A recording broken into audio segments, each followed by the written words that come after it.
5 years ago, I reverted to Islam, and I want to share a little bit about my story because I've never spoken about it on my page and I always get asked questions about it. So around 8 years ago, I met my husband. He is a Lebanese Muslim. There was never any pressure on me to revert.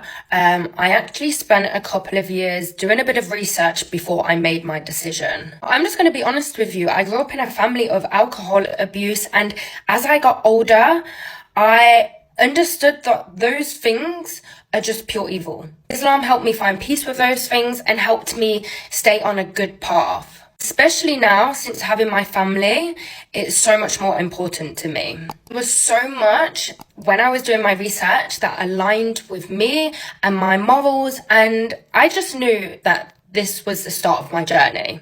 Then fast forward, I reverted, me and my husband got Islamically married, and a couple of years later after that, we started our own family. There's just one thing I wanted to address.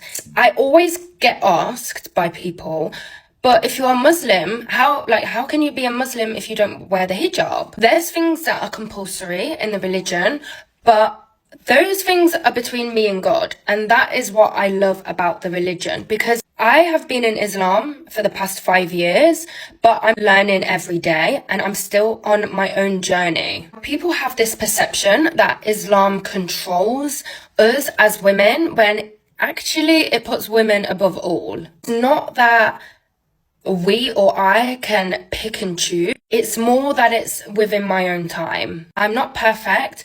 Nobody in our religion claims to be perfect. If I'm honest with you, I would rather be realistic and real rather than set expectations of myself that I might not stick to all the time. I'd rather not, okay, one day I'm going to wear a hijab, the next day I'm not going to wear a hijab. I just wanted to let everybody know that because I am on a constant journey. I'm learning every day more and more about the religion, and my husband don't set those expectations on me. He doesn't demand me to do certain things. He doesn't demand me to do a hijab. Everything is my choice. If you have any questions on my journey, any questions on Islam, if something I do does not make sense to you, please honestly let me know because I'm so happy to share things. Subhanallah, guys, this sister's story is just so amazing. It stood out to me how her journey to Islam wasn't rushed, forced, or pressured.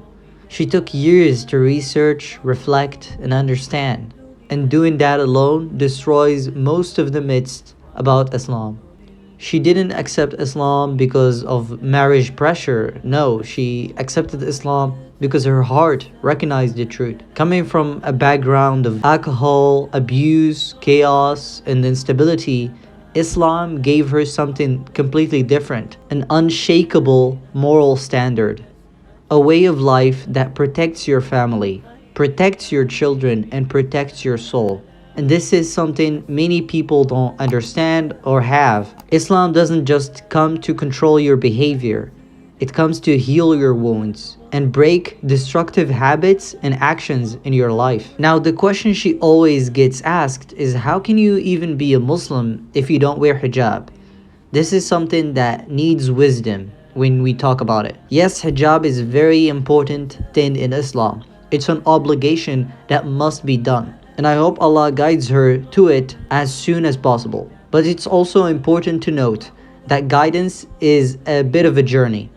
It's not a switch that you can just flip overnight and revert to Islam and follow all the teachings immediately. Islam never teaches us that people become perfect the moment they say their shahada. In fact, none of us are perfect, born Muslim or not.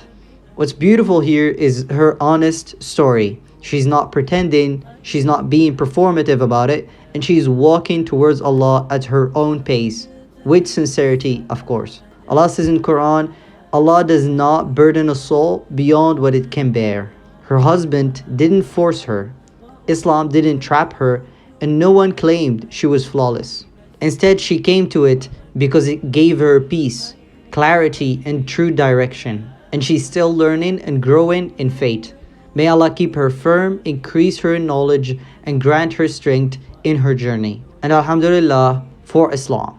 Anyway, I'll leave it at that. I hope this video was helpful in any means, and if you stuck till this moment means you are interested in more of this content, then make sure to subscribe and support the dawah effort as more of these amazing stories are coming up. So I'll leave it at that. Assalamu alaikum.